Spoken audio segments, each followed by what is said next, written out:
అందరికీ నమస్తే. నేను మీ లక్కీశ్రీ. ఈ రోజు లవ్లీ ఫిబ్రవరి సిరీస్ లో మనం మాట్లాడుకోబోయే టాపిక్ వచ్చేసి the pain your partner never talks about. అంటే మీ పార్ట్నర్ సైలెంట్ గా అనుభవిస్తున్న పెయిన్ గురించి.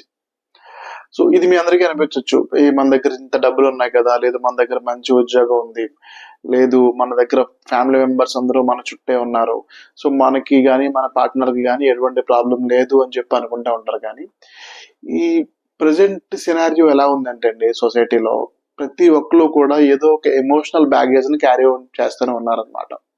వాళ్ళకి తెలియకుండానే వాళ్ళకి ఎమోషనల్ బ్యాగేజ్ ని వాళ్ళ హార్ట్ లో మోస్తూనే ఉన్నారు. సో అది వాళ్ళని హాంట్ చేస్తూనే ఉంటుంది అనమాట. అది దేని వల్ల అయి ఉండొచ్చు, సొసైటీ ప్రెషర్ అయి ఉండొచ్చు, లేదంటే ఏదన్నా హెల్త్ ఇష్యూస్ అయి ఉండొచ్చు, లేదంటే కెరియర్ లో ఏదన్నా ప్రాబ్లం అయి ఉండొచ్చు, లేదు ఇంకేదన్నా వాళ్ళ లైఫ్ లో అనుకుంటున్నవి వాళ్ళే చేయలేకపోవడం అవ్వచ్చు.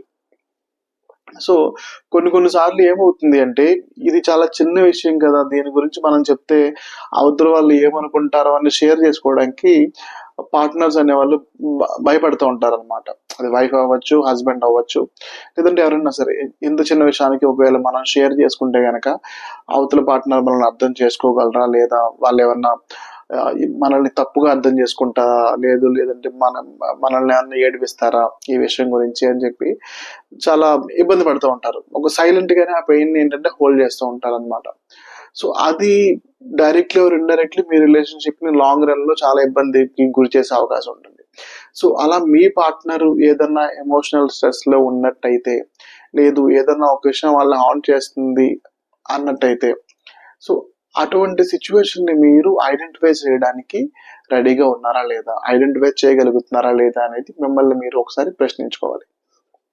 ఎందుకంటే మనం చాలాసార్లు ఏం పట్టించుకోం. మనం ఏమనుకుంటామంటే, ఓకే నా రిలేషన్షిప్ కి నేను ఇంత ఇస్తున్నాను కాబట్టి అవతల పర్సన్ కంపల్సరీగా హ్యాపీగానే ఉంటాడు అని చెప్పి మనం అనుకుంటా ఉంటాం.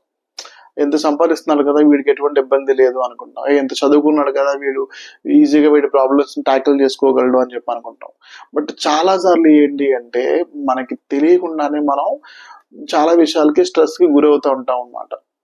ఎస్పెషలీ అది లేడీస్ అవ్వచ్చు, జెంట్స్ అవ్వచ్చు, boy friends, girl friends, husband, wife, పిల్లలు అవ్వచ్చు, తల్లిదండ్రులు అవ్వచ్చు, ఎవరైనా అవ్వచ్చు.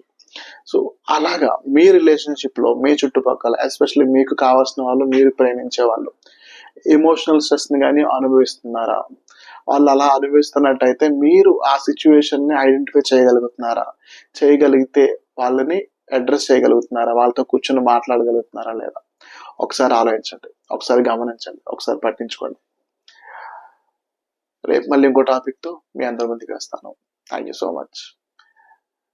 వీడియో నచ్చినట్లయితే తప్పకుండా లైక్ చేసి సబ్స్క్రైబ్ చేయడం మర్చిపోవద్దు.